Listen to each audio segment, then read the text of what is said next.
brought to you by Budweiser, the king of beers, who reminds you friends know when to say when. By Pizza Hut, home of the incredible picnic pairs deal. Pizza Hut, making it great. And by Solo Cups and Plates, because life should be a party. And when we return to Olympia Lanes in Hammond, Indiana, it'll be Mickey Spiezio and Doug Johnson. And welcome back to the Hoosier State. Hammond, Indiana, for the championship round finals of the Hammond PBA Senior Open. Doug Johnson starts on the left-hand lane. Championship round pair is 33 and 34. And right off the top, we have to tell you that Doug Johnson was the only lefty that even cashed in this event. And he's also the oldest man in the event at 63 years of age. The average age of our 5 finalists tonight, then, is 57 years old. Incredible. Just 2 years ago, Doug had a pretty good chance to win the PBA Senior Championship at Hall of Fame Lanes in Canton. Comes right out and opens with a strike. And he didn't have that good a reaction in practice, so it was an excellent shot to start with. Sometimes you get yourself up for when the action really has started. Mickey Spiezio with 2 senior titles already to his credit. Trying to make it number 3 out of Crest Hill, Illinois.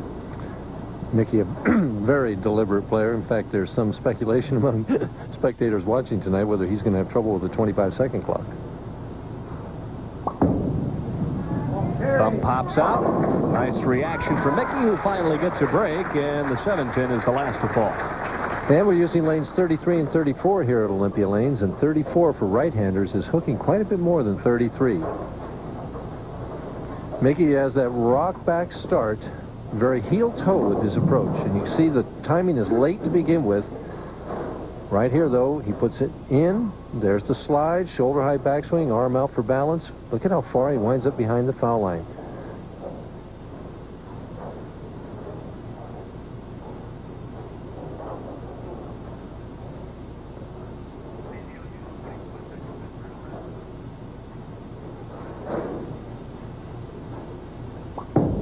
Trying to double up. There you see the ball going a little straighter on the left-hand lane, and the 7-pin this time doesn't fall. And the rule for the PBA seniors is the time limit that they have to get a shot on to start their approach is 25 seconds. Spiezio used 24 on that first shot. And how it works for the bowler on the right lane is the clock starts when his opponent steps off the approach.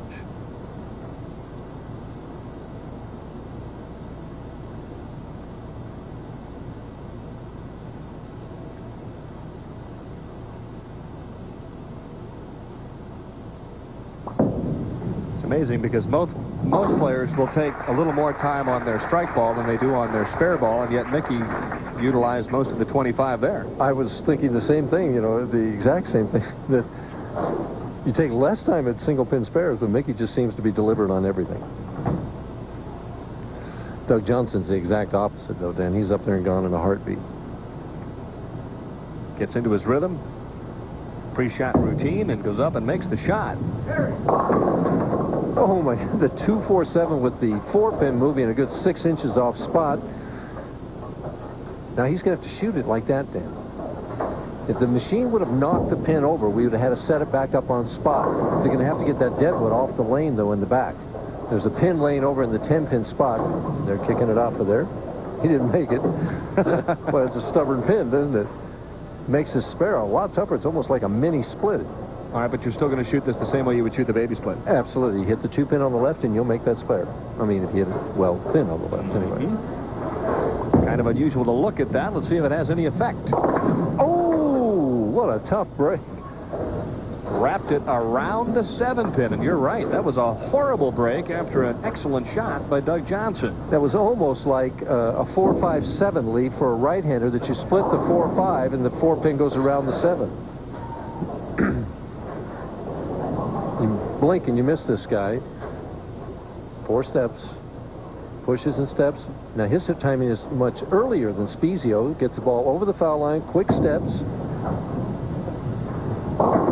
Looked like he got ahead of that shot and didn't like it when it left, as he leaves the 10-pin, as he trails right now by 12 pins early on. Well, when your timing is early, you have a tendency to lose the ball. It just wants to beat your feet to your slide to the foul line, and the ball's gone before you know it. There's 2 ways to compensate for that: delay the push away or have real quick feet like Doug does. Spare up in the third, but a 12-pin lead for Mickey Spiezio, who will try and duplicate his performance with his first shot on the right-hand lane when he struck. And the clock is ticking right now. See, it started soon as Doug got off the approach, and Doug wastes no time getting off the approach. Mickey is getting close to going over it right now.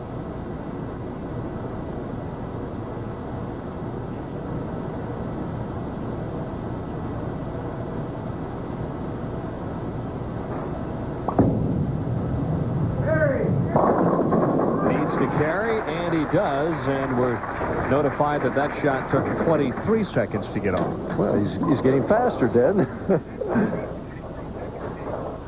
Here's the shot.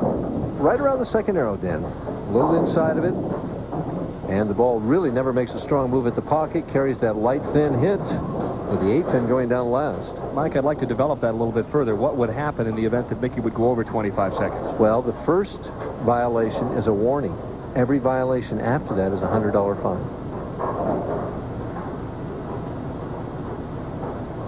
Trying to extend the lead to 22 if he strikes on lane 33. More speed. Ball slides past the pocket, and Mickey is left with a 2-4-5. And it's interesting that he doesn't appear to be making the adjustment that lane 33 is tighter. He's got to move his feet a little bit right and his target a little bit right, and the ball will be right, hopefully, in the 1-3 pocket. In assessing the championship round pair, all four of the right-handers said that the right-hand lane definitely hooked more than the left. So Spiezio now faces the 2-4-5. Dick Weber is next in line. Billy Gaume is qualified number 2. And our top seed is the big and strapping one from Abilene, Texas, Robert Gibbs. The striking machine. Perfect cover. Spare up for Spiezio, and he continues to lead in the early going by a dozen pins.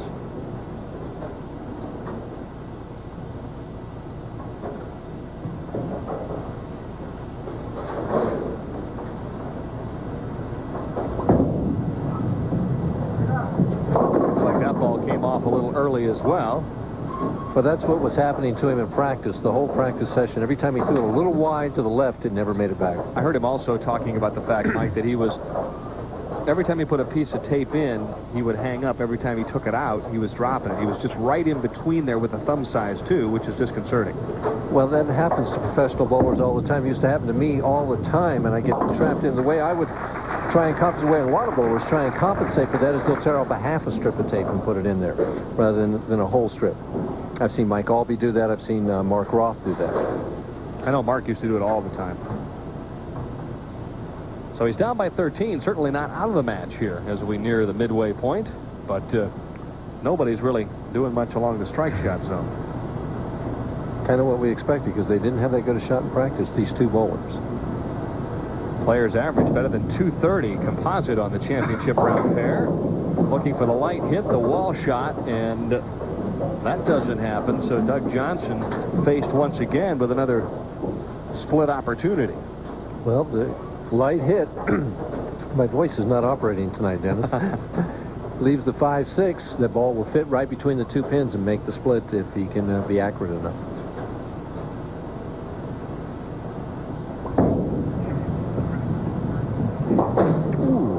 It looked like he was going to get there, and it just kind of faded at the end.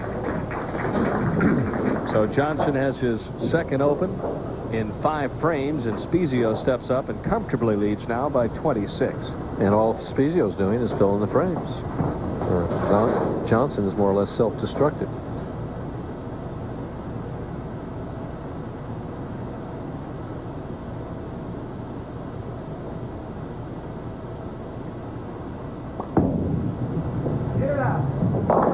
Inside out swing, and the 2-5 is left remaining. The one thing that Mickey does that's, I think, highly unusual, most instructors will teach you that in your setup position, you want to have that spine tilted forward maybe 10 or 15 degrees to put yourself in an athletic position. If you look at Mickey, his is almost tilted 5 degrees back.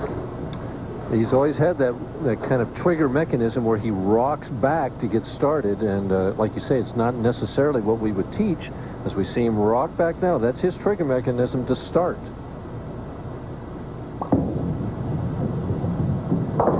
Ooh. And this is a match of here you take it, no, I don't want it. 2 right off the 5. Both players are suffering with some opens here in game number 1.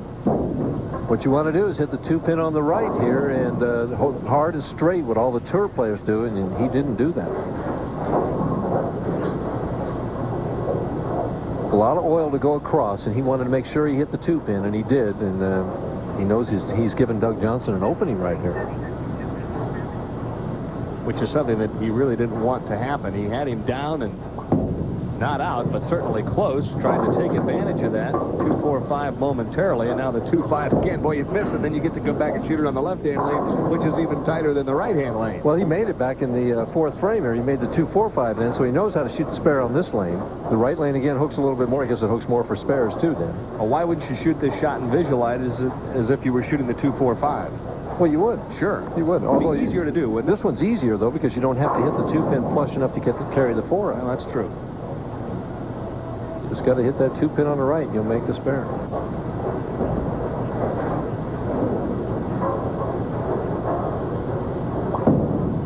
Right straight at it again, and I thought he had chopped it again, then. So did Mickey as he looks down at his hand. He leads by 13. We're here in Hammond, Indiana. We just thought you might like to know something, well, very interesting about this wonderful little town.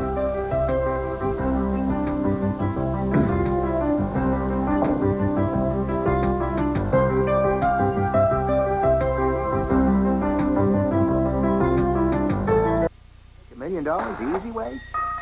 You could step into the ring. You could dabble in junk bonds. Or you could play the HBO TV Guide Quest for the Best Game. Play daily in TV Guide and nightly on HBO. So hold on to that game card for your daily chance to win over 8,000 cash prizes. Play the HBO TV Guide Quest for the Best Game and make your first million the easy way.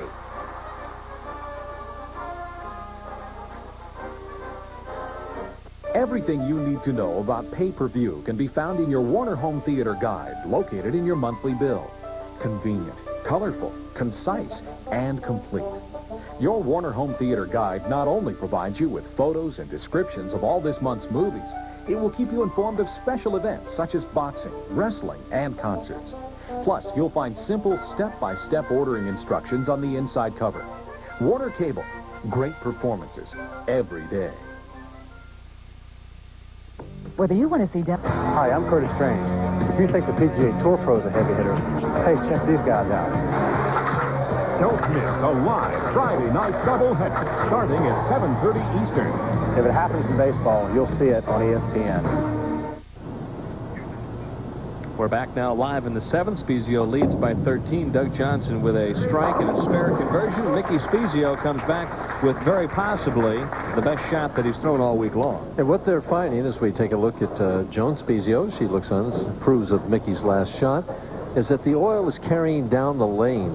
The ball acts as a transport and carries that oil down the lane with every shot, as Mickey asked for a re-rack on lane 33. And that makes the lane tighter for a period of time. The lanes kind of go through a transition period, and the bowlers have to make that adjustment and find a new line to the pocket. And it's just getting your feet further right and getting lined up properly.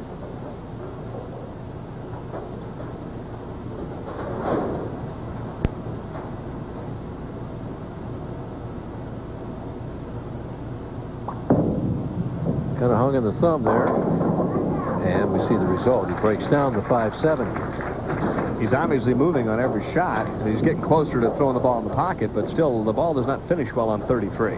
Well, it definitely is not going to finish well when you don't get your thumb out or before the fingers. On that particular shot, he just never got his thumb out, and the thumb and fingers came out at the same time, and he was fortunate to avoid the pocket split.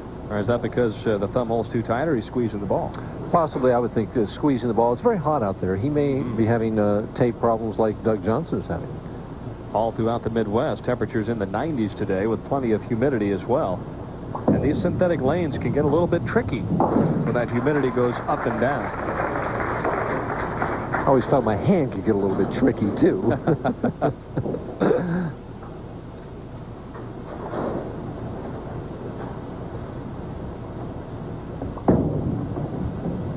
Well, a different bowling ball for Doug Johnson, and he's getting some good results as he strikes on the right-hand lane. He'll need a double here to climb back into the match.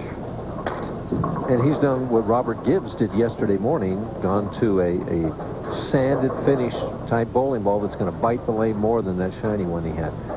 13 pins down, must strike here to set himself up for the 10th frame. Hasn't had a double yet, and now would be an opportune time to put two together to force Spiezio to finish strong. Right.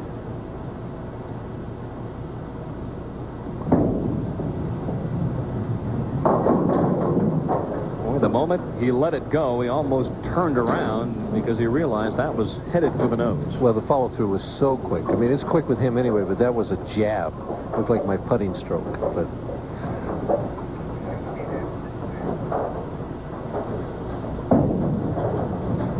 goes back to the shiny ball for the spare and has no trouble with the 4-7. Watch him let this go, Dan. How quick and short it is. The hand came over the top, and it just was, you couldn't tell in slow motion there how fast he went through that ball. And when a bowler does that, he's not really stroking the ball. He's kind of just aiming the ball. Or almost guiding it, right, as opposed to letting it come off your hand. Spiezio with an excellent opportunity to put Doug Johnson away. Well, he hung on to that shot, threw it right through the nose, almost to Brooklyn, and got a strike. So Spiezio, with a major break in the latter stages of game number 1, could be enough to push him over the top. Still needs a mark in the 10th frame to shut him out. Mickey, if he would strike out, could shoot 207. But Mickey's looking at it right now that he needs to fill 18 pins in the 10th frame to shut out Doug Johnson.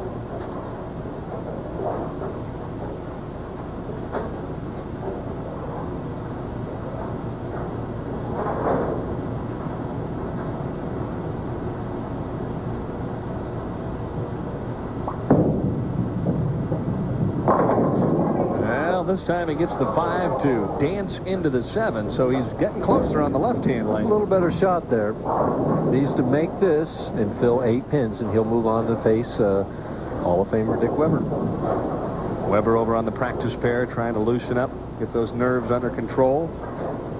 He was kidding around with us a little bit earlier, but he's dead serious about trying to win in 5 consecutive decades. Nobody may do that ever again. That's entirely right.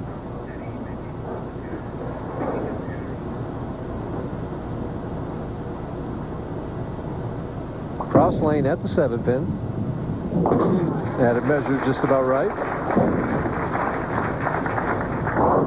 Spiezio now with one more important shot to wrap up this match.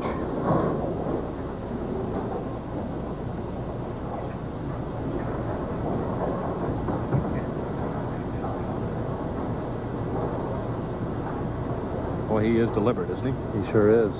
He could almost just lull you to sleep. Huh? Yeah. He goes beyond deliberate. Stagnant. But light. Enough, though. Gets the job done.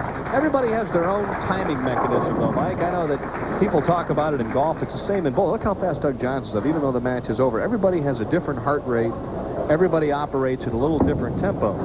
But you have to play within the rules.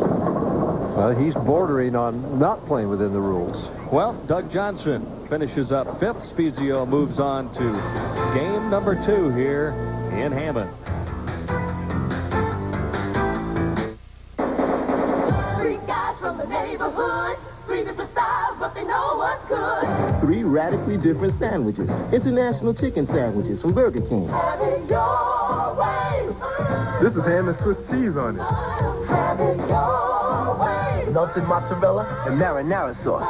What's your way? Mine's got lettuce, tomato, and American cheese. International chicken sandwiches, your way, right away. Your way. For a limited time at Burger King. What is a hit? All she wants to do is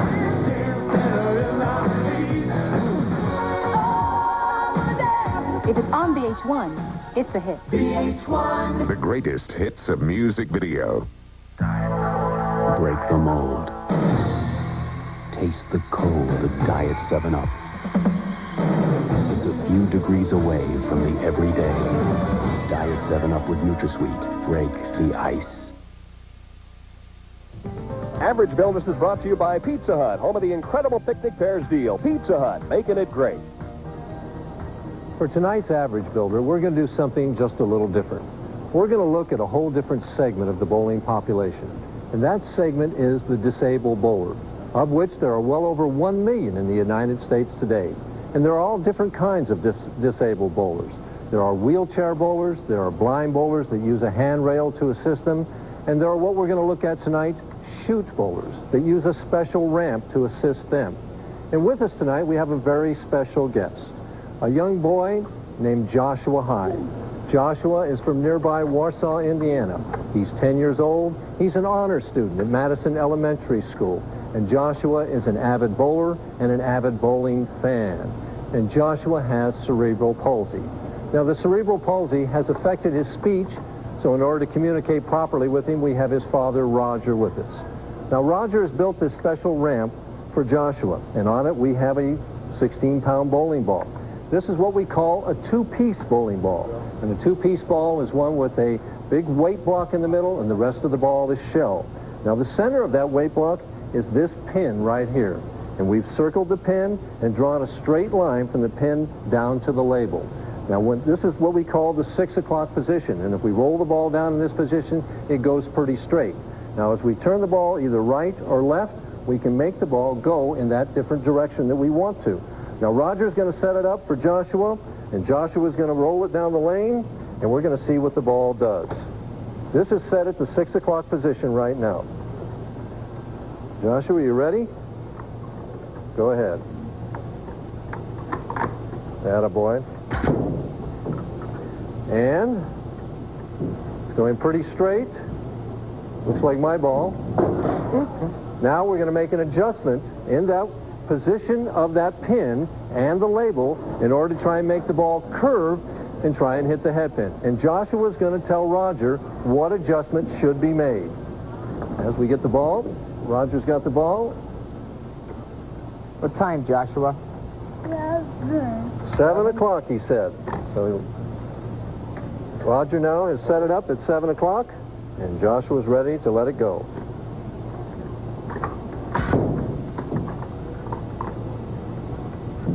It's curving. It's curving. Well, much better. He got 7 on that time. Another adjustment, and he'd probably have the head pin. But what this shows us is that bowling is a marvelous sport because bowling is for everybody. We'll see you again in 2 weeks from O'Fallon, Illinois, July 11th, for another Average Builder.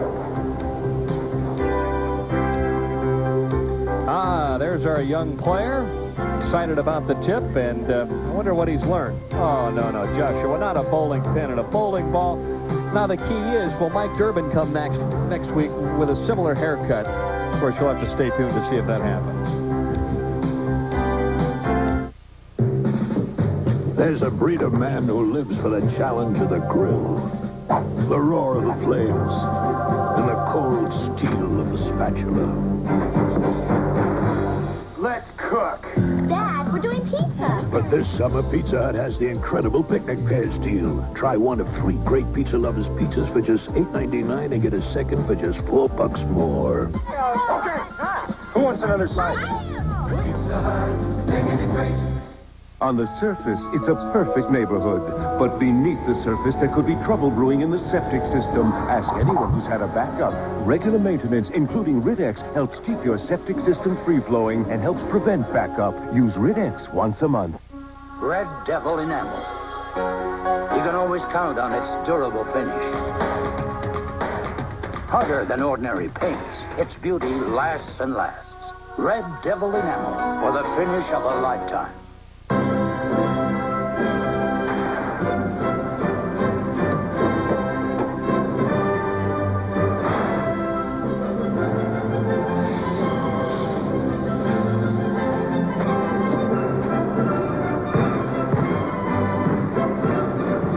See great athletic feats at the U.S. Olympic Festival, July 13th through the 21st on ESPN. Weber and Spiezio face off here in game number 2. And Mickey will start the match on lane 33, a lane that he did not strike on in the opening game. A lot of times what happens in that situation is we see you have 4 strikes in the right lane and none on the left. As a player loosens up when he gets through a game and wins with 180 like that and can bowl a very good game the second game. So. Interesting thing, though, he didn't strike, but he also didn't open on the left-hand lane. He had 5 spares. We expected to see a few more X's here this evening. Scores very high throughout the week.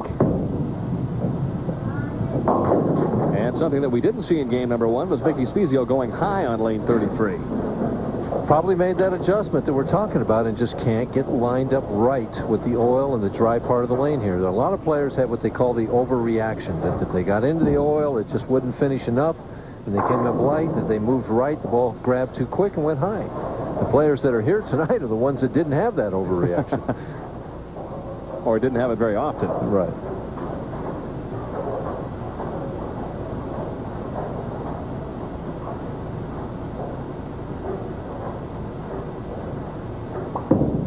Again, contrasting styles in terms of tempo. Dick Weber, fairly efficient, quick player. As he's gotten into his career, he takes his time. I mean, as he's gotten older. Well, what's a polite way to say that? That'll work.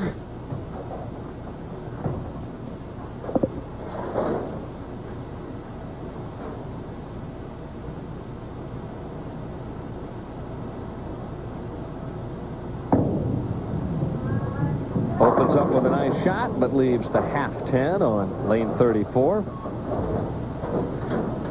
We're informed that Weber only took 20 seconds on that shot, so he's well under the 25-second clock.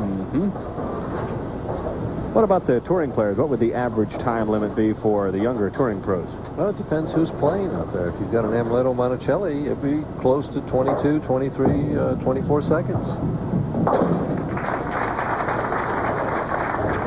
Weber starts with a spare. If you got a Mark Roth on there, it's probably about 10. Well, Mark could throw 2 shots in 25 seconds. Yeah. And maybe the spare.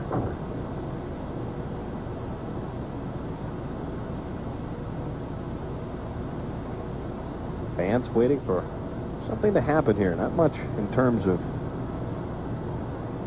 excitement just yet. Trying to get a feel for this pair of lanes. Weber strikes on the left-hand lane, and he'll look to double up the next time around. Well, Weber's whole philosophy in match play is he wants to get his score on the board before his opponent and put the pressure on his opponent. That's why he always, or almost always, will start on that right lane and finish on the left, because he wants to open the game with a double right away.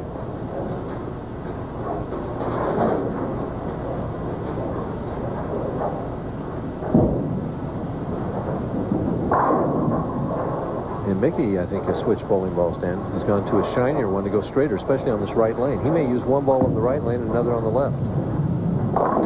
Didn't work. It's still a bit early and went high and left the 310. That was kind of a guess shot. What he did was take a shinier ball and try and move into the dry part of the lane and hope that it would set up at the pocket, and it still hooked early for him. Now he takes the other one, the dull ball, and is going to shoot the spare. We see he started off at the 8.5 board at 15 feet and was at the 11.5 board at 45 feet. That's where the two measurements are set up. Speed pretty constant at both places. 27 seconds to pull the trigger on that last shot. Oh, he went over, so he's being warned. At the baby split. And he sidesteps around it. Nice shot by Spiezio, but the bad news is he is over the limit on that last shot. He hasn't been told yet. Now Rich Weber is telling him.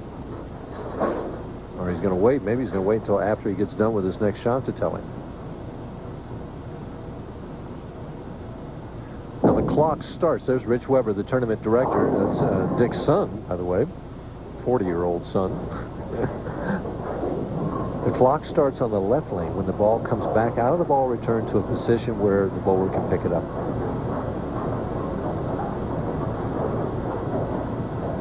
And it stops as soon as he starts his approach. This time a little high once again. Closer on the left-hand lane as he leaves the 4-pin. How do you think that'll affect Mickey when they tell him he's already over the limit? So now the next shot, every shot that he goes over 25 costs him 100. In this game. There we see, very straight, and the speed very constant. Just a direct line to the pocket, almost 10 to 10 all the way down the lane. The board still has, the ball rather, still has to finish to the pocket, which is on board 17. Dick Weber told me that the best way to play this bowling center, he feels, is kind of up and at him, although Robert Gibbs went crazy swinging the ball and going away from the pocket. By and large, the characteristic is the more direct and the more up and at him you go, the better chance you have. Everybody on the telecast tonight, except for Robert Gibbs, goes straight, and that's the way it was all week long. The straighter players seem to have the advantage this week. Now will Weber double up and take a 13-pin lead? That's what he wants to do.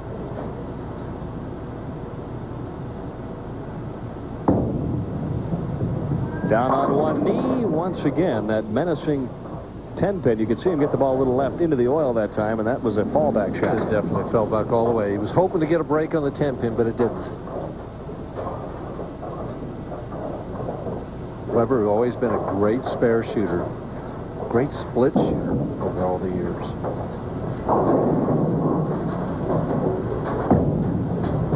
No trouble with a 10-pin.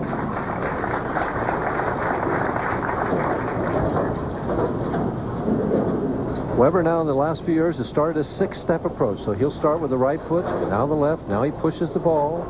There's the classic golden shoulder high swing and the slide, the left arm out for balance, and the follow through going to the right. That golden arm swing he's had all his career. Trying to coax that 10-pin down, and he's knocked it down more than he's left it through the years. Smooth stroke. Smooth stroke there. Very nice shot. Ball came off his hand pretty well, although Dick shakes his head coming back, but I think that's more because he didn't throw the strike on the right-hand leg. Right. That's exactly what he's thinking. Weber, identical. Look at that speed. It doesn't. His ball did not slow down at all from 15 feet to 45 feet. Bowler Track brought to you by Brunswick. Both players going very direct, especially on the left lane. Mickey's ball rolls up high, gets a nice break that the 10-pin is slapped down, so he's left with just the 4 and the 7. Now, see, Mickey has the adjustment that he needs to make on the right lane. Now, he has faced in his mind of two things. He can move a little bit left, which will get him into that oil, and maybe he'll come up late, or he can try picking up the speed on this right lane. That's what I would think that he should do, is to throw harder on the right lane, because that ball was really close, and a little more speed, and it would have helped pocket. As deliberate as his game is, though, as slow as his feet move, do you think a speed adjustment is a good thing for him to make? Well, that's a good question, Den. I've seen him do it in the past. I've seen him throw harder and harder. But the problem here is that you got one lane hooking and the other lane tight, so your speed has to sometimes be different on both lanes. That's a delicate adjustment. Very tricky indeed. And we'll see if he does that. But I think you're right. I think the assessment is very accurate in that if he goes with a little more speed, the ball would hold the pocket. Whether or not he'd carry, now that's again another question. Well, right now he's just not getting it in the pocket on the right lane. Weber is getting it in the pocket, but he's not carrying it. We're still looking for our first double by anybody. Robert Gibbs will come out and say, hey, boys, it's easy. I'll just open these things up, throw it about 10 boards right. And the first strike for Mickey Spiezio on the left-hand lane comes a game and a half after he starts the championship round. Right over about the 9th board. Finishes flush in the 1-3 pocket. Spiezio likes that. His reaction is pretty stoic.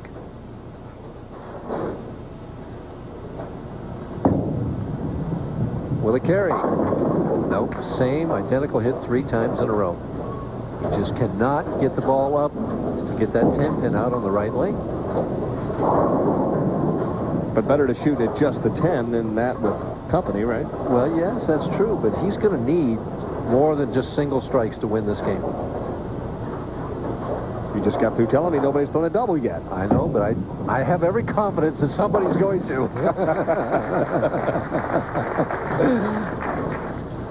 Billy Gaume working on his release right now on the practice pair. He is next in line. 5 pins the difference. 5 frames to go.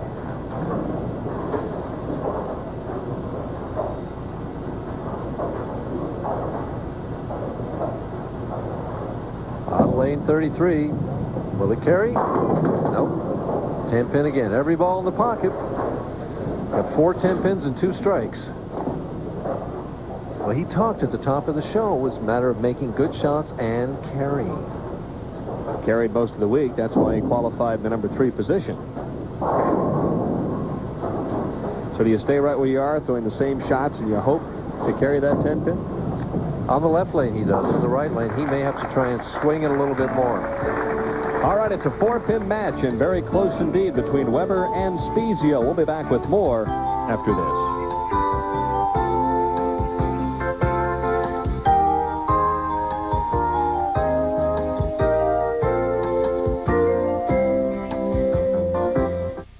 Get huge savings on big names during Sears 4th of July paint sale, like Weather Beater, Easy Living, Dutch Boy, Olympic Stain, and more. This premium Weather Beater low luster satin finish on sale only $13.99. Hurry, sale ends July 6th at Sears. At an auction, a man named Trudeau felt a terrible itch down below. As the bidding got hot, he scratched his sore spot and was told he just bought a Van Gogh. Croax kills Chuck Itch fungus. Beware of HBO's all-new episodes of Tales from the Crypt. You won't believe your eyes. You may lose your grip. Or get a little jumpy. That's how it goes with our terrific tales of murder, madness, and mayhem.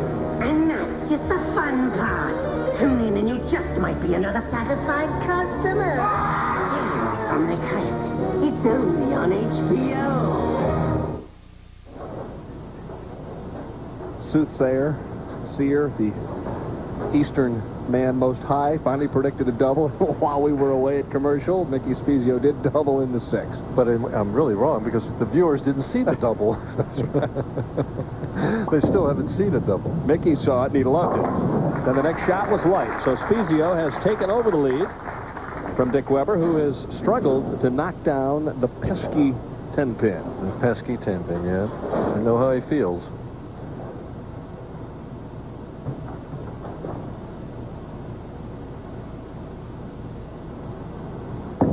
Weber needs a break with some carry. Well, he moves from the 10, tries to tighten up the line, and leaves the 4. Well, see, he actually threw that a little further right then, and it grabbed the lane quicker and hooked high for the 4-pin, and he wants to strike on that right lane because he knows he can strike on the left lane, but he's only got more opportunity to strike on lane 34.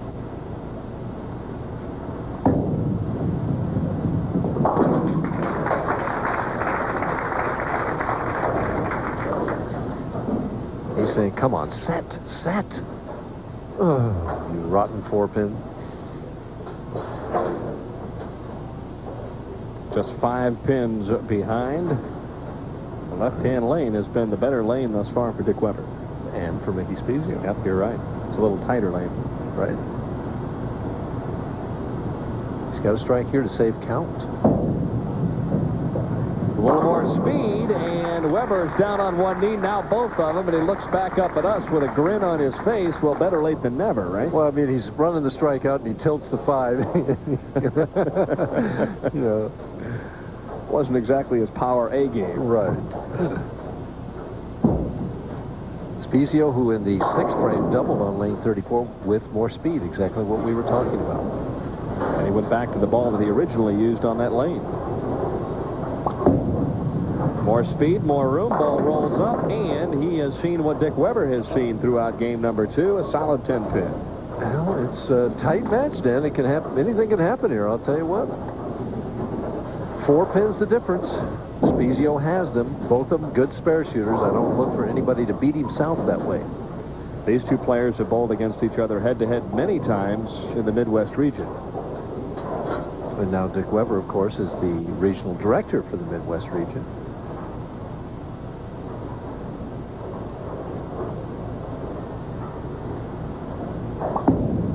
Uh-oh.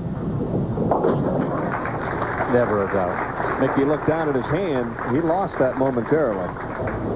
He was happy to see it hook. Yes. 9th frame, 4 pins the difference. It's whoever can perform in the 9th and 10th frames is going to win this match. Weber could head out the sheet and shoot 228. This Mickey can get his 222, so Weber's fate is in his own hands. Of course, back to that cliche, I mean, he can handle it, though. But what he wants to do is to, as you mentioned, finish first, post as good a score as possible, and wait and see what happens. Right.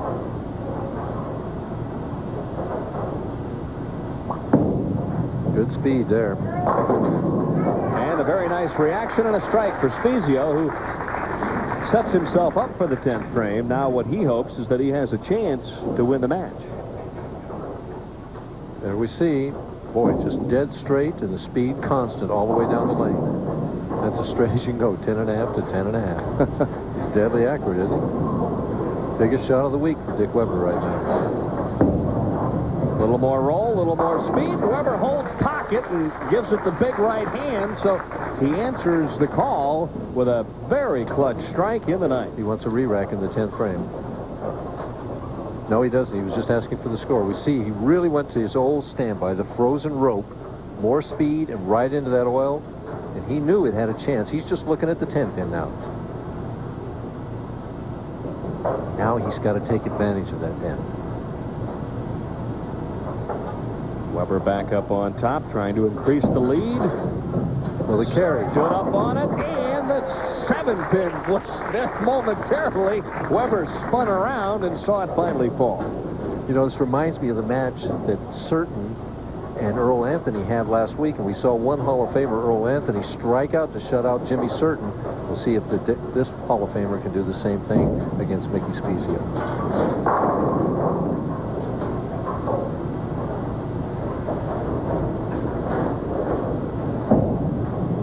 Weber with good speed, doesn't quite get the hit. Head pin to the wall, back for the 5. The 7 pin stand. Spiezio still has life. He's got to have 2 strikes in the 10th and a good count.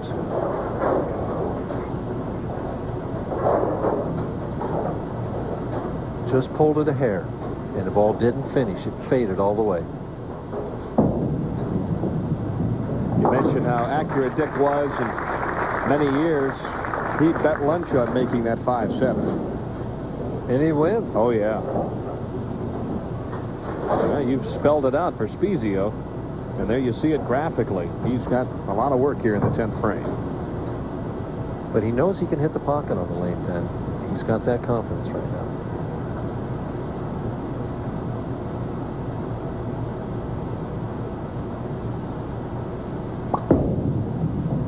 Will he carry? Yes. Excellent shot.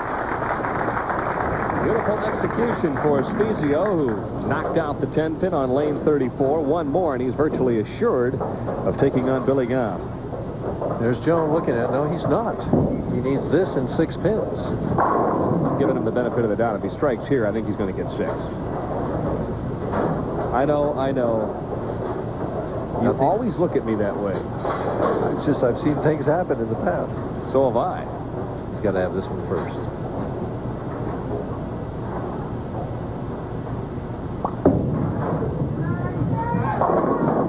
Oh, gets that light hit. Sends Mr. Weber home now with 6 more pins. And another chance to win in 5 decades, maybe slipping by the boards. Boy, Dick really bowled a fine game, too, if he'd have carried one of those shots perhaps earlier on in the match. But Spiezio has come back. Both these players really responding in the latter stages.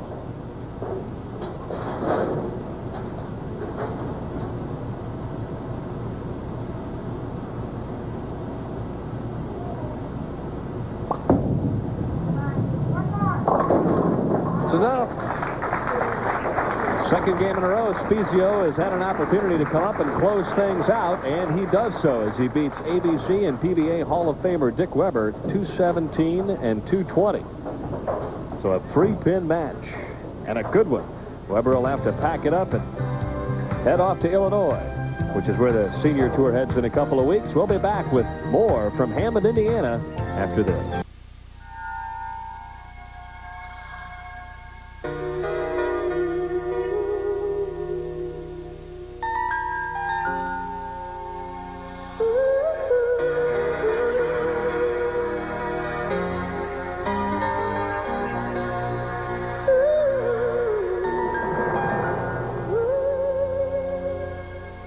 The 1991 Lincoln Continental.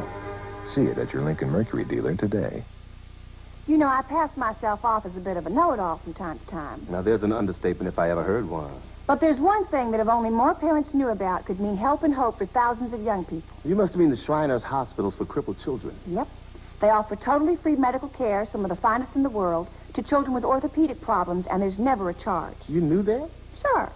And I know if you want more information, all you have to do is call this number. Shriners Hospitals, 1-800-237-5055.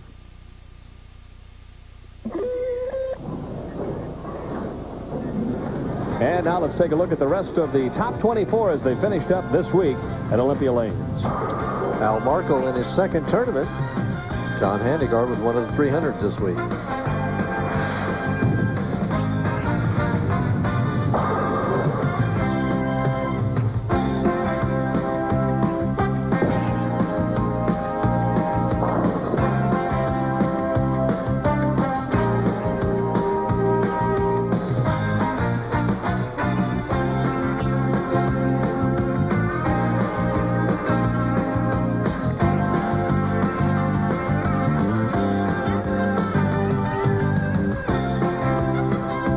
Mickey Spiezio and Bill Gaume will match up in the semifinal game. The winner to take on Robert Gibbs. We'll be back with that match right after this.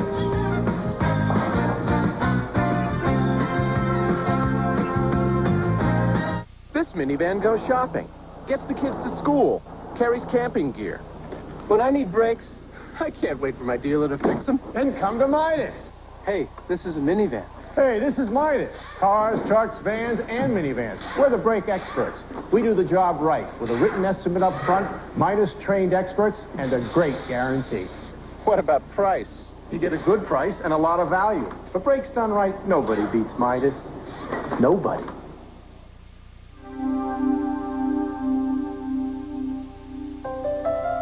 You took a stand for all we stand for. You gave your hand when it was asked for. Oh, you are the one who lifted up. You are the one who kept me trust. You're the ones whose gift we must recall. We hear the fields and singing now for every hero. Singing down, we wanna thank you. Yes, we wanna thank you. You're the ones we thank you all. What are all those for? I'm replacing the ones you permanently borrowed for your workshop. Rubbermaid's on sale. We need a cooler. Hey, I could keep my bait in here. Not in my cooler. Well, what are those for? I'm replacing the ones you stole for the garage. Here's something for all the stuff you have lying around. Great, then I'll just have room for more stuff. What are those for? I don't know, but I'm sure you'll take them for something. Kmart made a lot of great changes. I'm glad they left their prices alone. Put the Abby in the TV or a super operator camera 2 and it's all on font red. For the final word in all the sports news, turn to the Emmy Award-winning ESPN Sports Center, America's sports authority. And your assistant in tonight's tip, Joshua Hyde, enjoying watching himself on the monitor here as we're waiting for the practice shots to finish up. This is the highlight of his life right now. There's his mom that loves him dearly. They're just so thrilled and proud of this young man because his handicap is just not a part of his life as far as holding him back. He just ignores it, goes on with his life. Bill Gaume, who nearly won his first senior title last year in Houston when he was defeated by Earl Anthony, will try and get by Mickey Spiezio.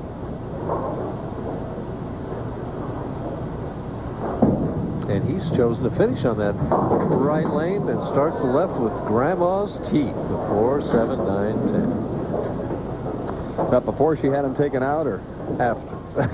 Had part of them taken out. Oh, you don't want to lead us, but you can make this, right? Yes, you want to hit the 4-pin on the left and slide it into the 9 and the 10.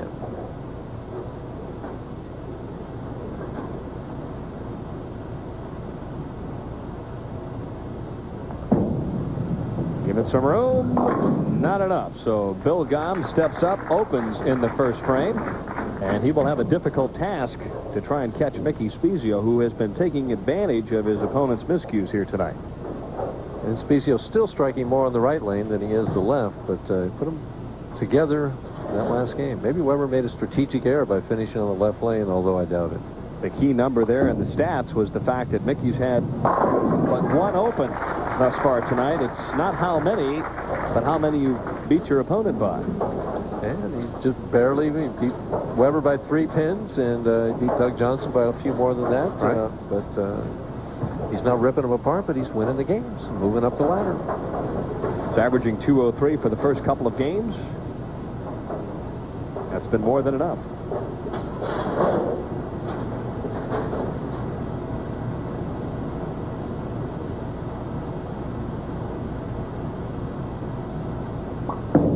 Good loft. Ooh, a solid 10 pin. You know, we talked about Mickey throwing the ball a little bit harder.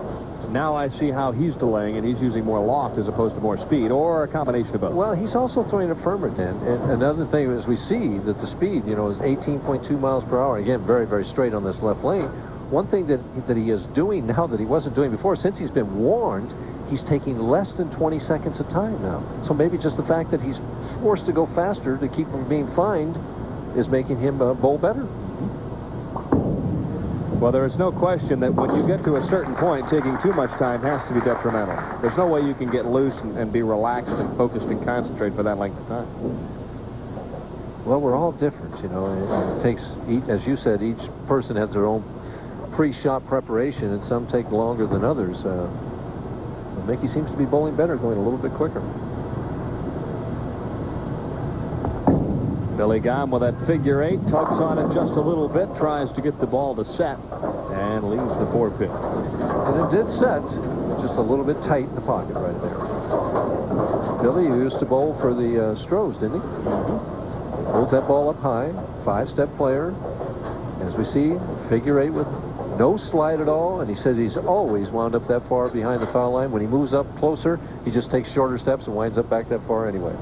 Utilized the videotape from the championship round performance that he bowled in Houston a year ago to work on some things that got him back into the championship round this week. Yeah, he said he studied that tape for hours. Had a lot to do with how he was starting his swing to get the ball down in. Needed to get his hand and stay on top of the ball so that he could start that figure 8. He was getting around it a little bit too much. Went home, worked on it for about a week and a half, came out, and obviously led this tournament for 3 rounds. Was in the lead in the 4th round for quite a while, too.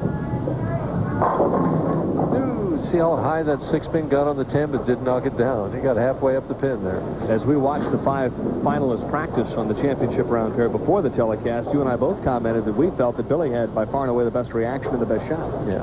Well, he's a little nervous. He needs a break or two just to get him loose and relaxed and throw the ball like we know he can throw it. Well, the last thing you want to do is walk up in the opening shot and leave what he left. Right. Sometimes that can set the tone for the whole game. Sure.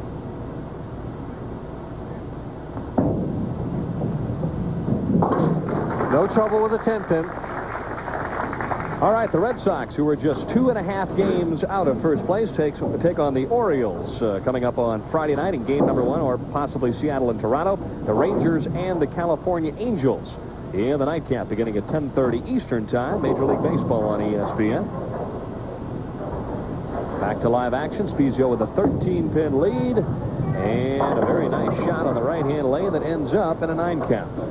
And this just seems to be a grind-em-out shot all the way down the line. Spiezio throwing strikes when he needs to, doing just enough to win each match. Each match is close, but he seems to pull them out at the end of the game.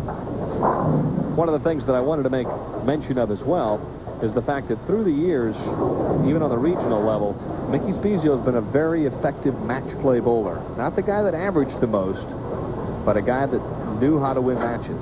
And there's a real art to doing that. And the art is striking at the right part in the game where you take advantage of your opponent's mistake or something, or striking at the end of the game to win games like he did against Dick Weber. Now the lead down to 12 pins. Robert Gibbs loosening up on lanes 39 and 40. And a man that will make both of these players look like they're almost throwing backup balls the way he hooks it. And Robert takes very little time, too.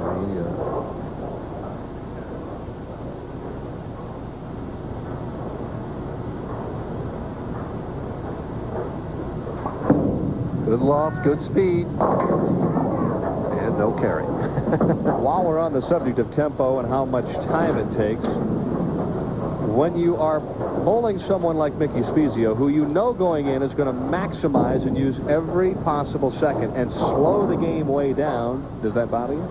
It depends who you are, Dan. If you're a player that likes to take his time to begin with, no, it doesn't. But if you're a player that likes to bowl quickly, yeah, it bothers you. There we see the clock ticking away. He's got lots of time. That's ESPN's clock that's created by ESPN. Mickey speeding up on those spares now, Dan. Well, personal opinion. You know, if you take 25 on the strike ball, all right, but anything over 15 for a spare, unless it's a split, to me is a waste of time. Well, I would think that most players would agree with you on that. Gaume through the nose again, disaster, and another catastrophe for him as he tries to make the adjustment in Billy's game right now. Just not what it was throughout the week. Averaged like 228 during the course of the week, and right now he can't buy a strike. Knocked down more pins than any player in the field, and it's amazing what happens when you get to the pressure of the championship round. Maybe he'll slide this 6-pin over. Giving it a run. Well, again, Spiezio going further and further in the lead by just filling frames. Same thing he did to Doug Johnson. 25 pins ahead. Billy Gaume's just got to get his act together, Dan. Billy has been competing for the last couple of years out here on the PBA Senior Tour. Works at the Hall of Fame Lanes down in Canton, Ohio when he's not on the PBA Senior Tour. Of course, all of our good friends down at the Hall of Fame Lanes.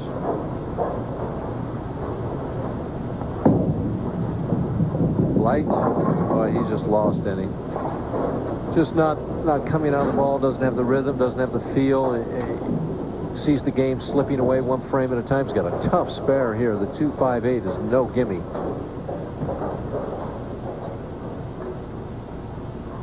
And if he doesn't make it, he just adds 11 more pins to Spiezio's lead with Mickey sitting on the bench. And if you're Mickey, that's just what you want to see. Yeah, you want the games easy. It's not good for the viewers, but it's good for the heart. Oh, gets by at the last moment. A little footwork as well. Billy shrugs the shoulders, sits down, and I'll tell you something right now. He has done anything but give up. He'll make a shot at this before it's all over. In one way, Mickey Spiezio is picking up time is he's picking his ball up before the opponent gets off the approach. That's how he's saving some of his time right now. He was less than 20 seconds on that shot, too. Come on, Mickey Carey is the call from outside. And he now leads by 25. I suppose that was Jones saying that? Very possibly. Don't forget, coming up on July 11th, Mike and I will be at the St. Clair PBA Senior Open from St. Clair Bowl in O'Fallon, Illinois, live at 7:30 for the championship round finals. Well, we talked about Mickey knowing how to win games in match play. This is right now in a situation where if he doubles now, he just really puts the heat on Billy Gaume and just puts Gaume. He's just stepping on him and ready to crush him.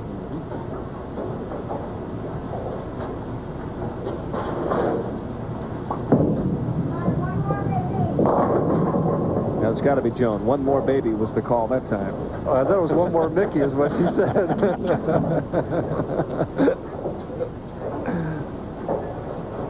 Just one shot after another. Ah, there she is. Told me that she decided to brighten things up a little bit here this evening. Her in-laws and family have been telling her she's dressed too conservatively on the show, so she decided to go out with something with a little color tonight. Well, it's just an excuse to go shopping, That's right? it. And if Vicky wins, there'll be another shopping spree, possibly.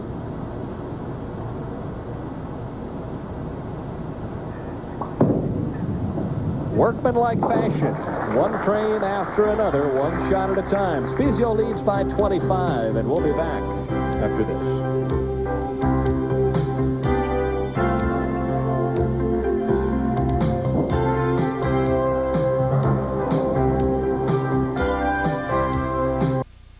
It doesn't take long to see or hear the real advantage of the Napa Advantage muffler.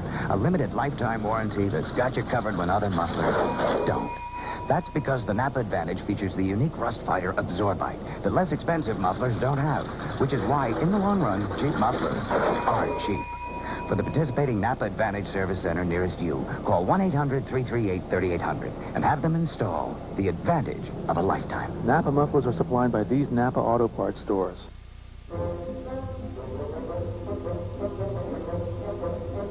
Every once in a while, it's fun to take the whole family out for a movie. But with a subscription to HBO, Showtime, or the Disney Channel on Warner Cable, a family of 4 can see great entertainment every night, all month long, for the same price as one performance right here. Basically, trucks. Don't you just wish you could start when you wanted to and stop when you needed to? Sometimes it just doesn't engage and you don't loosen up and make the shots you're capable of making. Well, I agree, Dan. I've been through that situation. We're going to see that his best shot of the match here in the 6th frame on the right lane. More speed, more aggressive shot, just kind of a devil-may-care thing. You know, I'm going to strike, and he did it. And then he made a pretty good shot here and just couldn't get out the 10-pin. But see that oval break? He tried to help that one a little bit because he had the strike up, and that's why it hit weak. Back to live action. Spiezio leaves the 5-pin. We're running just a little bit behind because, number one, they haven't thrown many strikes, and number two, Mickey has taken the full allotment. But as soon as we're done here in Hammond, we'll have live top-ranked boxing, a U.S. Bantamweight Championship fight. Eddie Cook and Johnny Vasquez, live from Bally's Hotel and Casino in Las Vegas, Nevada. Barry Tompkins and Al Bernstein standing by. Those bantamweights seem to be non-stop motion, you know it? Also, we want to mention that Tommy Morrison's on the undercard, so 2 excellent fights coming your way on Top Rank. Yeah, I like to watch the little guys. Did you see Rocky V with Tommy Morrison in that? No, I didn't. I enjoyed that. Did you? Yes, I did. Did he win? No. I hope he Not wins against tonight. Rocky, anyway. Yeah, Stallone's tough. He's 5-0, isn't he? Yeah, right.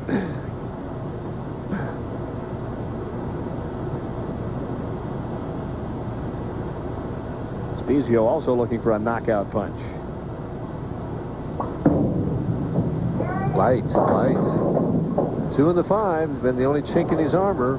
And Weber sitting off the side saying, why do you always fight this against me? That was the best game thus far, he and Weber. Yeah, 220 to 217. Both players performing admirably in the 9th and 10th frames.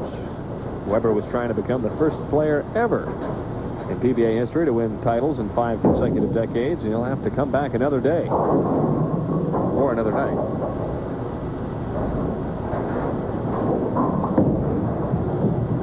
Has it. Billy Gaume has still got a chance. If he strikes all the way out, he can finish with 203. So it's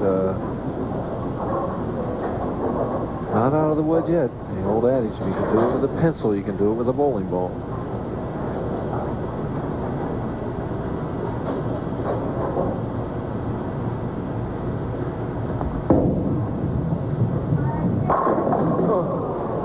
Good shot. Needs to make this and strike in the 9th frame and give himself still a chance to win. He's down 23 pins. He can still finish with 192. Spiezio is not setting the world on fire with strikes. Only 2 so far in 8 frames. The amazing thing about Mickey, though, tonight is he's had only 1 open in the better part of 3 games. So he's stayed clean, and that's been enough. Well, he's kept the ball around the 1-3 pocket. And he carried reasonably well against Weber. Uh-oh. You say to me, never a doubt, huh? All right. Billy, who's had only 1 strike and has not struck in the left lane, has to strike now. Should have 112 there in that 7th frame. There it is. Ask and you shall receive. A little surprised. I really thought in talking to Billy before this one started tonight that he would come out and shoot a very good game. Still looking for his first PBA senior title, and he'll get it somewhere down the line.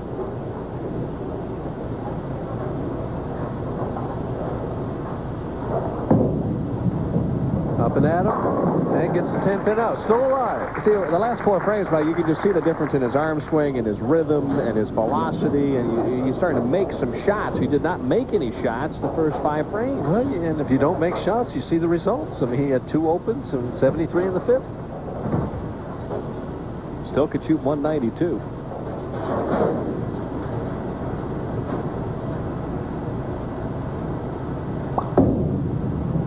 Light. Leaves the 10-pin. Mickey needs to make this fill 19 pins. He needs to go 9 spare strike to shut him out in the 10th frame. You can almost liken this to match play golf, where you just get it in the fairway, get it onto the green and 2-putt, and keep working those holes one after another. Make the other guy make the birdie. Right.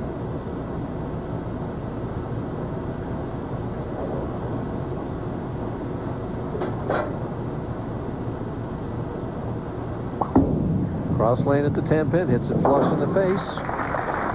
What he's looking for right now, though, Dan, is a strike. He doesn't want any 9 spare and then need to strike on the fill ball. He wants a strike right now. Scans the scoreboard as we look at it. I wonder if Robert Gibbs is going to be able to open these lanes up a little bit and throw some strikes.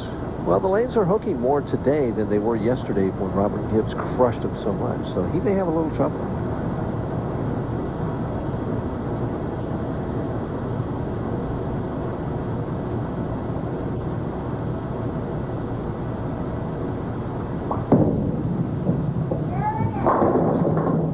Another 10-pin. There's the 9. Needs to make this and strike to shut out Billy Gaume. So as in our previous matches, it's coming right down to the last ball.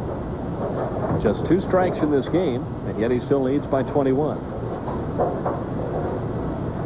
Trouble is, Billy Gaume has only had 2 strikes also, and he's had a couple of donuts. Yeah.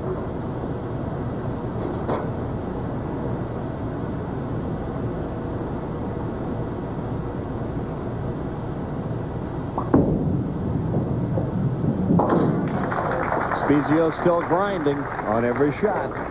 And he's proven in the past that when the push comes to shove, right there, he knows when to strike and how to close out an opponent. And we'll see if he can do it one more time.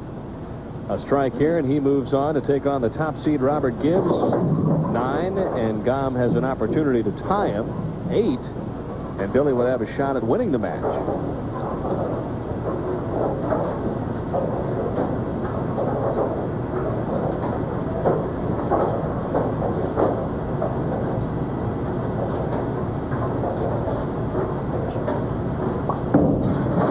Hard and straight.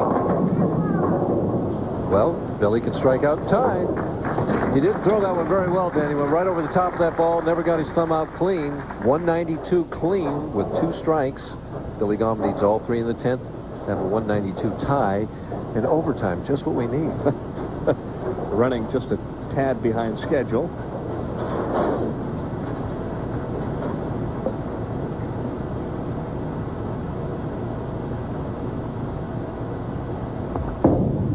Pressurized shot for Gaume, who steps up and throws the first one. Well, there's his first double. I mean, sometimes when you're put in this situation, it's either strike or I'm going home. You perform the best.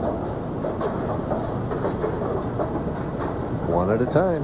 One of the really outstanding players in Northeast Ohio for many, many, many years. Had the high average in the Budweiser League of Masters this past year, and his team won both halves. So everybody around the Canton-Akron area very familiar with Billy Gaume.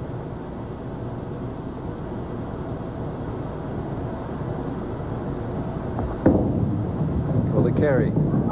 Yes. One more he needs. Interesting thing there, Mike. You heard the ball roll over the thumb hole. He's used only 1 ball all week long, and it has thumb weight in it. He said, Danny, you might hear a little railroad train going out there right now tonight, but the other side of that is I've carried well with this ball all week, so I'm going to stay with it. Right. Yeah. When he doesn't get out of it perfect, it may nick that thumb hole, but he's not letting it bother him psychologically. A strike here, and we'll go into extended play. Very extended.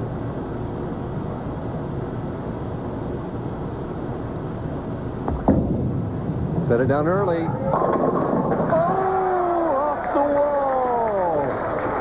so Gaume comes out of nowhere and strings them together, and Billy now with a smile realizes that he will go into sudden death.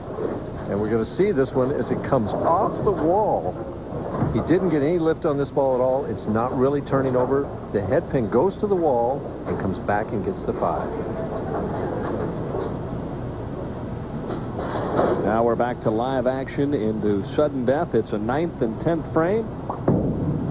Good shot. He knocked that 10th, and that was his best shot. He got out of that clean and rolled the ball pretty. Now we'll see if Billy can get the heart rate back down and be just as aggressive as he was the last half of the game. What a comeback for Billy Gaume.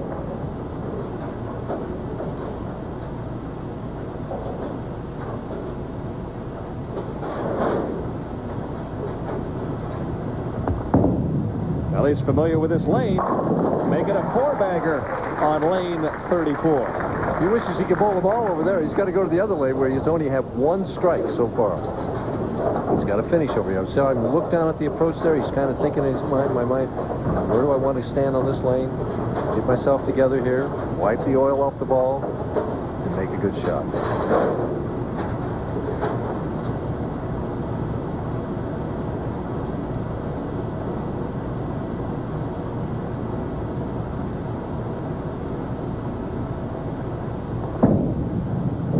Carry. No. Solid 10. Boy, he threw it so well, and the 10 pin just wouldn't fall. But he needs to make this. I mean, it's not over by any manner of means. He's had a couple of tough breaks in the latter stages. Threw a couple of excellent shots and left 2 ringing 10 pins. Tournament that Mickey won down in Fort Pierce. He beat Harry Smith in overtime in the first match.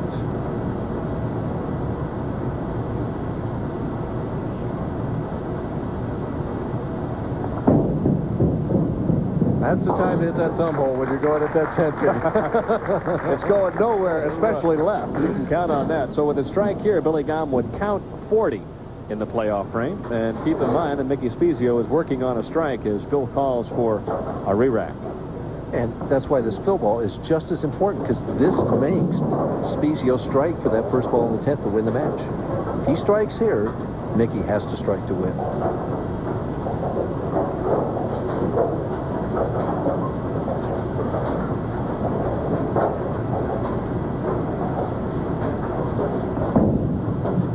Try to help it a little bit. And the fast 8.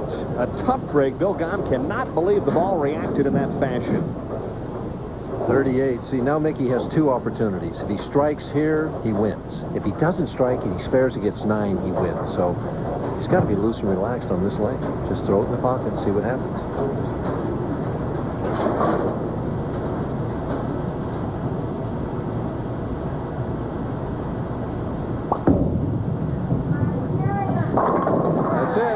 Perfect shot for Spiezio, who responded in the 10th frame and will move on to take on Robert Gibbs, although it took him a while. Well, he's still got to keep the ball in the lane and stay behind the foul line, and he winds up behind a foot behind the foul line. So it's just a matter of throwing it down there, keeping it on the lane, and going on to the next match. Was pressed into the extra service after Billy Gaume came out of nowhere.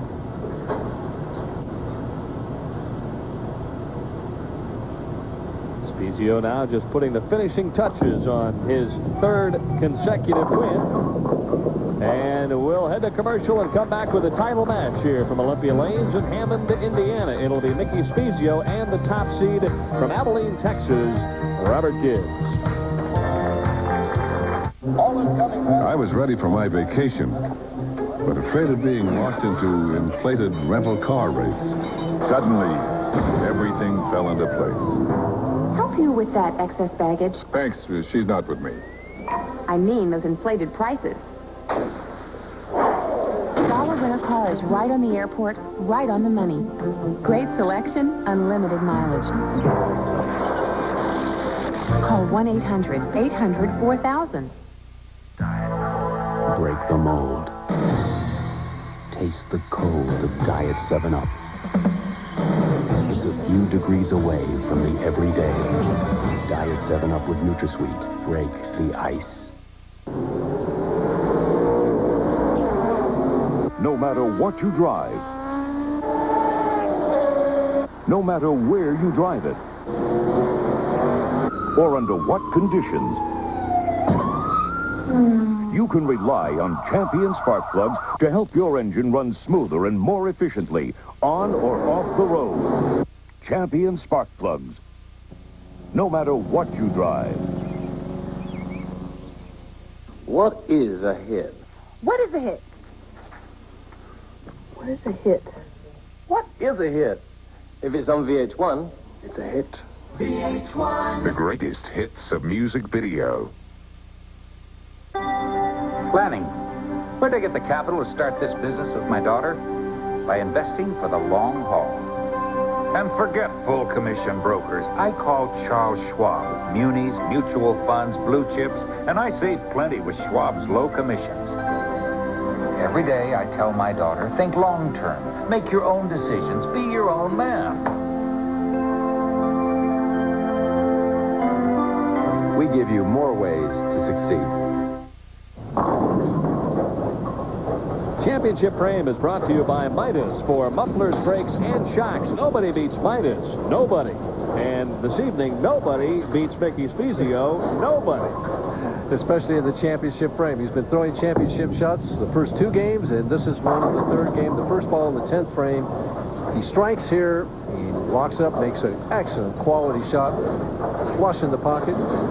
We'll see if he can keep it up in the championship match. There's his reaction.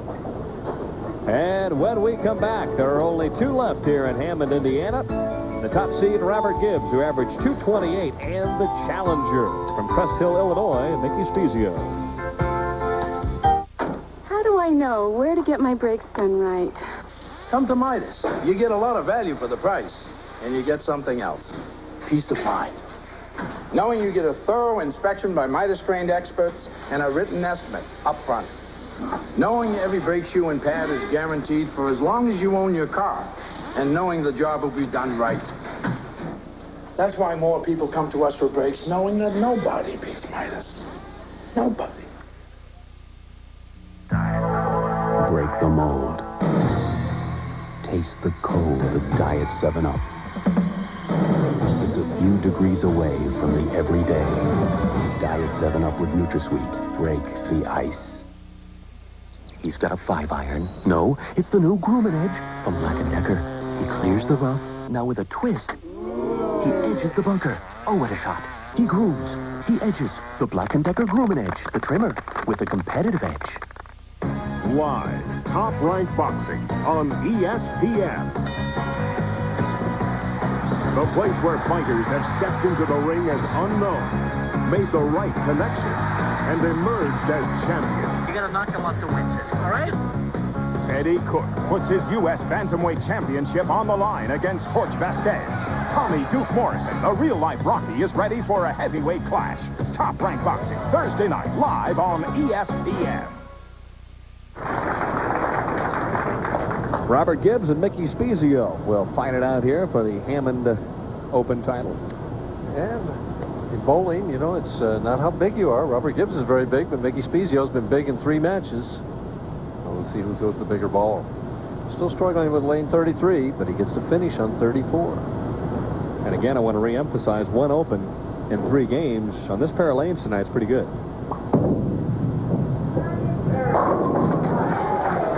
Right in there. Opens the title match with a strike on lane 33. Now let's watch the big bender from Abilene, Texas, let loose.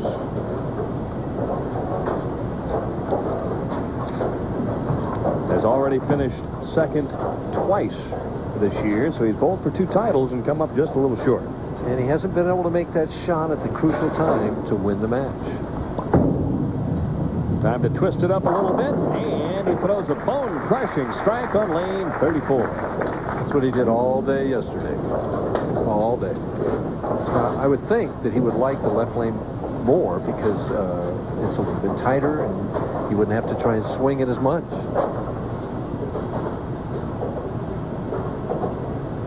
Just an easy-going Texan. That he is. Good friends with Lou Franz. Yeah, Lou Franz. He credits Lou with helping him achieve the success he has. He says, let me throw it a little right and see what happens. And he comes busting out of the corral with a double. If he does that, he can strike forever, Dan. I watched him yesterday, and he did strike forever. Now, when you average 251 for the final 12 games of an event, you can't do much better. And, of course, he set a PBA senior record by shooting 1550.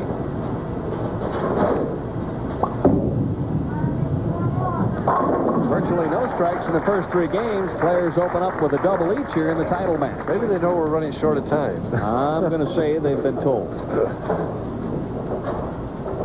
Barry Tompkins and Al Bernstein standing by in Las Vegas with a couple of outstanding fights. A USBA Bantamweight Championship fight featuring Eddie Cook and Johnny Vasquez coming your way next on Live Top Rank Boxing, immediately following the finals here in Hammond.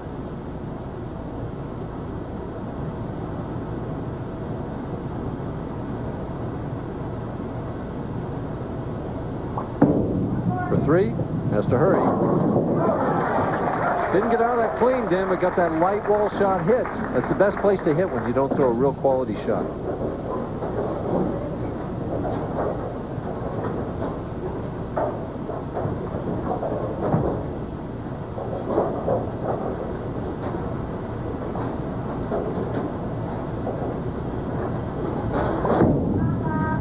Has to hurry. Leaves the half 10. His first attempt at a 10-pin. He switches balls. Makes basically the same shot, but just uses a lower surface friction bowling ball.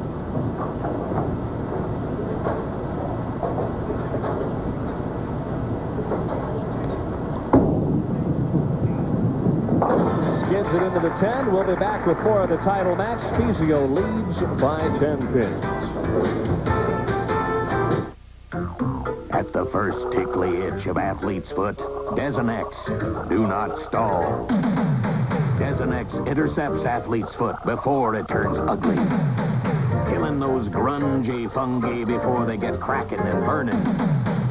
All you hard chargers, Desonex knows you. Stall no longer, please. There's a can at the store with your salvation in it. Come get it, or else don't blame Desonex. Beware of HBO's all-new episodes of Tales from the Crypt.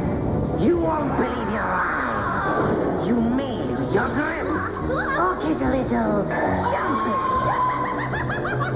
That's how it goes with our terrific tales of murder, madness, and mayhem. And that's just the fun part. Tune in and you just might be another satisfied customer. Tales from the Crypt. It's only on HBO. Get huge savings on big names during Sears 4th of July paint sale, like Weather Beater, Easy Living, Dutch Boy, Olympic Stain, and more. This premium Weather Beater low luster satin finish on sale only $13.99. Hurry, sale ends July 6th at Sears. Break the mold. Taste the cold of Diet 7-Up. It's a few degrees away from the everyday. Diet 7-Up with NutraSweet. Break the ice. Call now and you can have 13 weeks of the Wall Street Journal and this valuable 120-page guide to understanding money and markets. That's 13 weeks of the Journal for the news and ideas you need every business day. And this guide free, which tells you everything you want to know about money and markets, all for only $37, a 24% savings off the newsstand price. Call now, toll-free, 800-832-8700. That's 800-832-8700 for today's Wall Street Journal. The championship round finals of the $55,000 Hammond PBA Senior Open have been brought to you by Midas for mufflers, brakes, and shocks. Nobody beats Midas. Nobody. By Desonex. If you don't know the score, don't blame Desonex. And by HBO. Simply the best. And coming up next, live Top Rank Boxing, a U.S. Bantamweight Championship fight. Eddie Cook and Johnny Vasquez live from Bally's Hotel and Casino in Las Vegas, Nevada. We'll be heading out to Las Vegas momentarily as Mickey Spiezio struck in the 4th while we were away and then left the 8-10 in the 5th. So this match is beginning to turn around. Well, Robert Gibbs had a chance to really respond to that open frame by Spiezio and didn't make a real good shot himself. Left the light 7-pin. He's struggling a little bit on the right lane. What he's getting on that right lane is if he gets it in the oil, it just doesn't finish, and he hasn't gone high yet. So if we get a chance to watch his start, you can make comment on the fact that he has to make a little move to kind of loosen up his back. He's had some problems. Well, he kind of wiggles his back there, and he's had back problems in the past, and he's trying to relax those muscles. It's been a muscle situation in his back. Another one that suffered with back problems over the years. I sympathize with him.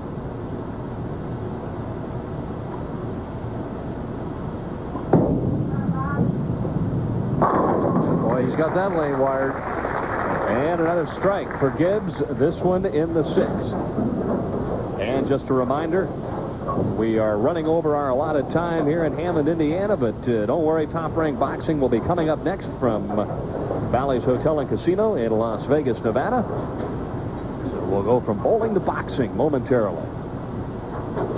Appreciate the fact that they're going to give us a couple of extra minutes.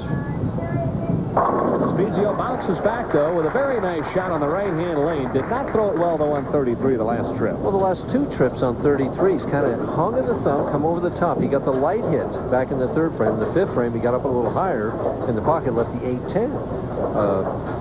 It has to be a mental thing to him because he's throwing the ball well on lane 34. He's just not responding the same way on 33. He's still ahead in the match by 7. And could extend that to 17 if he strikes here.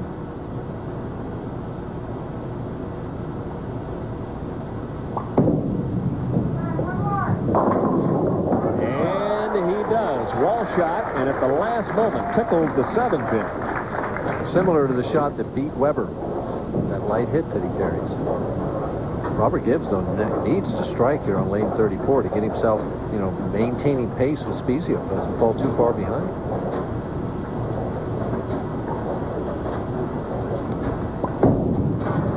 Gives it more room, and it goes high. That's the problem. Swung it wide and overreacted. That's the problem the players have faced all week long here. You can see Robert nodding to himself on the way back. Yeah, I figured that was going to be the reaction when I would get if I threw that type of shot, and that's what happened. Doesn't lose any count because he was on a strike. Leaves the 6, 9, 10. Switches now to this low friction, surface friction ball. And easily makes the spare. Still post 239. And all he needs to do is strike once on the right lane to do that, as well as he's hitting this left lane. Spiezio with 6 strikes and 7 shots. Left the 8-10 in the 5th.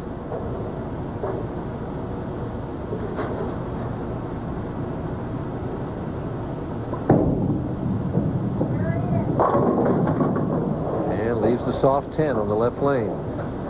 So the same pattern seems to have gone through all the games. Spiezio gets out ahead and knows how to protect the lead. And when he does fall behind, he's able to strike in the 10th frame to win the matches.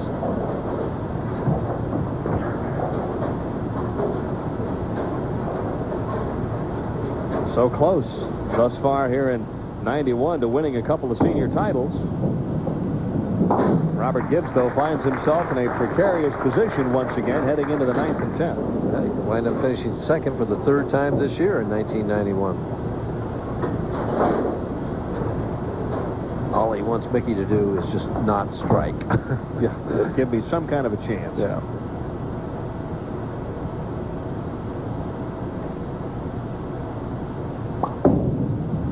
Good shot.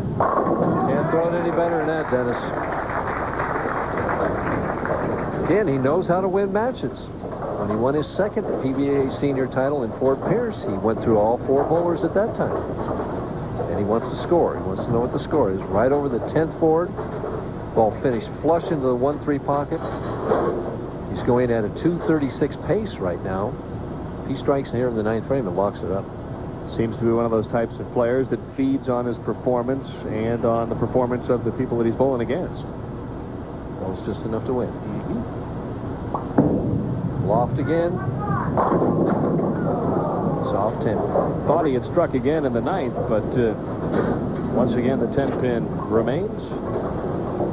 Gives Robert Gibbs just a little bit of life, not a whole lot, but some.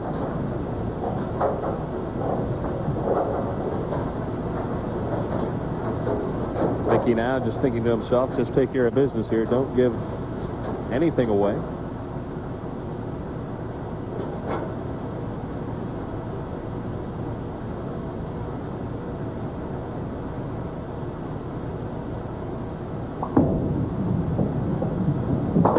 There's the spare. Steady as she goes. Very few mistakes from Spiezio here this evening. Then the situation is Robert Gibbs must strike in the 9th, 10th, and 11th in order to force Mickey Spiezio to mark. And our tournament chairman, Nick Loxus, on hand. He'll be handing out the check and, of course, the trophy that we will not see because we'll be heading to live Top Rank as soon as this one is concluded. Gibbs in the late stages just hanging on at this point, Mike. Just barely knocked over the 10 pin, but that keeps him still alive. One strike at a time is all you can do. The best he can get is 228. That would force Mikey to get up in the 10th frame and have some kind of mark. A solid game for Gibbs, who, for a couple of carries here and there, might be ahead at this stage.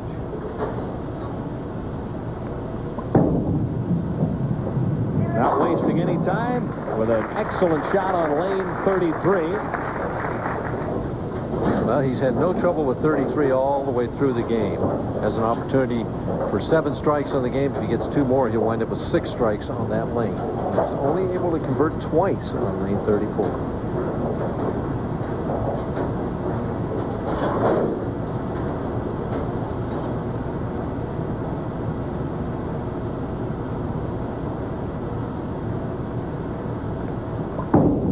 Makes Spiezio mark. Boy, between Gaume and Gibbs, they came back and did what they had to do to force Spiezio to come up with some kind of a shot in the 10th. But for those guys, Mickey has responded. Well, they need to learn to kickstart that engine a little bit sooner in the game. There you go.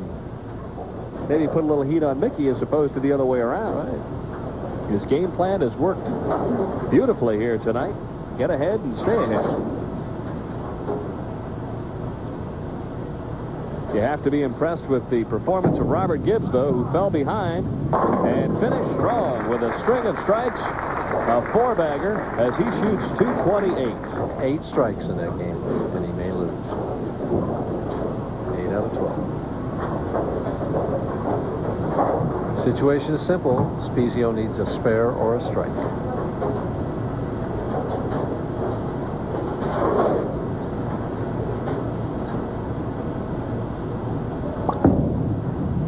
High. Oh, boy, that 10 pin was up there a long time. Oh, that was high from the get-go. He needs to make this in count 6. As you called, it was high from the get-go, right through the heart. And look at that 10 pin's up there. The pin climbed all over it and knocked it down. Fate plays a role so many times, and this evening that is exactly the case. Well, the second strike in the 10th he got against Weber was a fortunate one. Yep. That pin could have stood. There isn't a champion out here that won't tell you, though, that you need a couple of breaks to win. Spare is up. Now count is the factor, and Mickey Spiezio is just about to add career PBA senior title number 3 to his resume. 6 pins, and he finishes at 229. 6 or better is a win. He's very much aware of the score, as he's already looked over to Rich Weber and Chuck Pisano to get the final number. Like every game has come down to the final ball. And for Robert Gibbs, he's hoping that he just could have started in the 8th frame as opposed to the 9th.